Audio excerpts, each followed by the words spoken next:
While LA and Seattle had the luxury of focusing solely on MLS action during the dog days of summer, Toronto and DC also had Champions League qualifiers to play. I can see why people are saying, we need the break for league or whatnot, but we go into every competition looking to win it.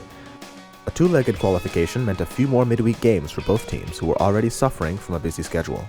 It's tough because for me it's important to have good practices before a game and to be able to look back during the game. I look at a week of solid practice and say, I worked hard this week and then got better and I'm ready for this game. But you can't really say that if you have 2 games a week because the days in between the games you're pretty much recovering. You're not really practicing that much, so there's not too much to look back onto just to give yourself confidence that you improved during the week because, like I said, you're just trying to get your legs back. It wears you down, but you got to fight in some way to fight through it. Hydrate, take care of your body, take the right, vitamins, minerals, everything that you need. It's about taking care of your body on and off the field.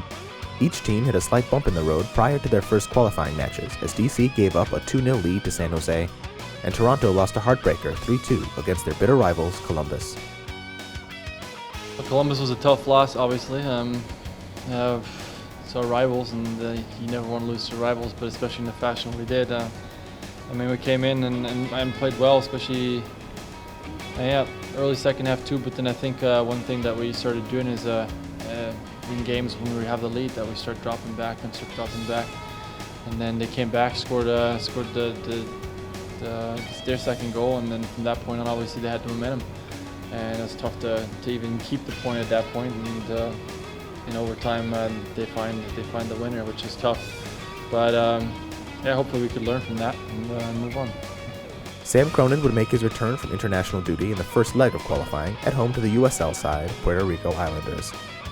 Yeah, it was obviously really good to be back around the guys in the team, and a disappointing result, but there were some bright spots to take out of the game. We had some injuries on the night, but on the whole, we showed fairly well, but obviously had a 1-0 defeat. They had a strategy. They wanted to sit back and then counter us, and it was a tough situation. We had most of the possession and we had all the chances pretty much, so we couldn't score, and unfortunately they had one little chance where I came out and tried to get to the ball and the guy beat me to it, and they capitalized on it. So their game plan worked out perfectly for them. Like I said, unfortunately we weren't able to capitalize on our chances because if you look at that tape, we had full control of that game. That's the most frustrating thing about soccer is you can dominate a team, have all the possession, have way more chances, but it's all about putting the ball in the back of the net. And we continue to learn those lessons, and we're becoming a better team for it. And I think as the season's gone on, we've proven to be more successful and score more goals. For DC, the first leg would bring Firpo of El Salvador to the U.S. capital for a hard-fought 1-1 draw. Following these games, DC and TFC would both have to travel to tough MLS games on the weekend. DC losing to Houston in a shootout, and TFC earning a point away in New England. I think we just need to limit our mistakes. In Houston, a couple bad giveaways led to goals. So I think, limiting our mistakes is the big key for us, putting some balls away early so, we have the confidence throughout the game to just keep the ball and play our style.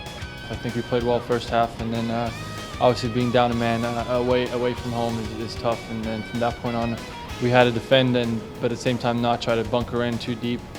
But eventually, obviously, we cracked, but at the same time, I think it was good to get at least something out of that, knowing that we were down a man and in a way, and New England's a good side. Who knows? Maybe by the end of the season, that point's going to make the difference.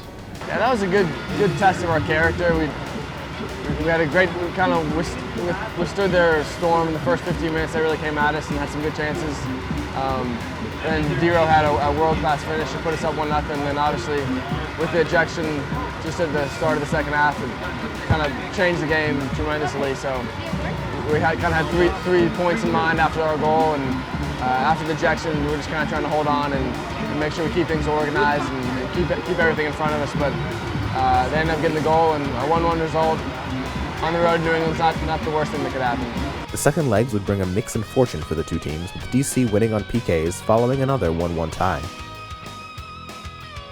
different game. You know, it really is. The refs, everything, the elements of the game, everything is against you. But you know, it's fun for me. I've never been, you know, I've never played in any of these countries, so I enjoy it.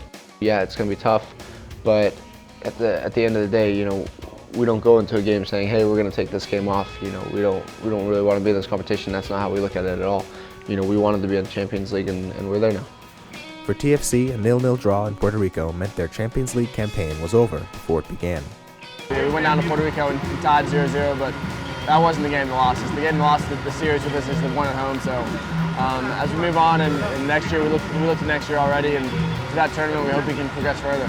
It was a good experience for me. I wish we could have won there and moved on, because I think for me personally, it would be a good experience to go into these hostile territories and different environments, different play styles, you know, to kind of just to make an experience for me, because I know, like you said, it was hot. The field was one of the worst fields I've played on ever, but that's the kind of things you need to be able to cope with and deal with, you know. And so, unfortunately, we couldn't find the back of the net again there. I think we played well and had our chances, but couldn't find the goal, and unfortunately lost. It was a different experience for sure.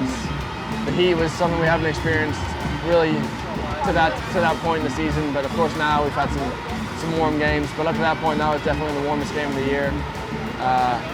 And just going from New England straight down to Puerto Rico, you got to deal with the travel and change of scenery and a new field. And the field was a little hard, but at the end of the day, no excuses really. We're a better team, I think, and you just got to prove it on the field, and we didn't do it in the 2 games against them, and they deserve to move on, and we wish them the best. It would have been a great learning experience, especially for me as a young player. So it's unfortunate that we missed out on that, but we just got to make sure we're more prepared and show better next year. Obviously, not having to worry about that and that travel could make us a little more focused and rested for MLS play, which really is our ultimate goal, is to make the playoffs and eventually go to the MLS Cup. Up next along the path to reach that goal for TFC would be DC, 1 point ahead of the Reds in the standings. It's a big game. We need to win. Toronto and us are neck and neck in you know, in the East. It should be fun. Should be an interesting game.